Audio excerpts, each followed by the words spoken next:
আসসালামু আলাইকুম বন্ধুরা, আপনারা কি জানেন একটি গেমারের সঙ্গে ঘটে যাওয়া জীবনের একটা পাঙ্গা নেওয়া কাহিনী। আজকে আপনাদেরকে শোনাবো সেই কাহিনীটা। গেমারের নাম ছিল রাহুল। রাহুল একদিন রাতে গেম খেলতে বসে। গেমের নাম ছিল দ্বিতীয় চমক। সেটি নতুন রিলিজ হয়েছিল, কিন্তু কেউ তার সম্পর্কে জানতো না। গেম শুরু করার পর স্ক্রিনে লেখা এলো, এই গেমটি আরেকটি জগৎ দ্বারা খুলবে, এগিয়ে যাও কিন্তু সাবধানে। প্রথম লেভেলে রাহুল ছিল একটি প্রাচীন দুর্গে, চারপাশে ভেঙে পড়া দেওয়াল, সুরক্ষিত দরজা আর অদ্ভুত আওয়াজ। রাহুল যতই এগোতে থাকলো, স্ক্রিনের কোণায় দেখলো একটা ভয়ঙ্কর রক্তাক্ত চরিত্র তার দিকে এগিয়ে আসছে।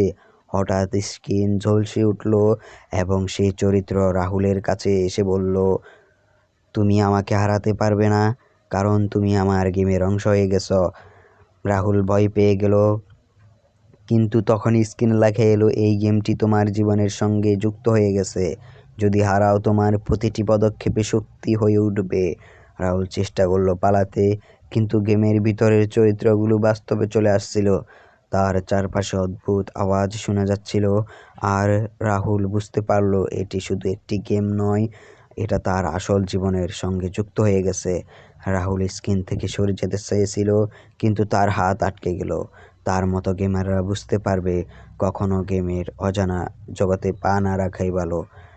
তো ভিডিওটি অথবা গল্পটি কেমন লেগেছে অবশ্যই কমেন্টে জানাবা, এবং লাইক কমেন্ট শেয়ার করতে ভুলবে না।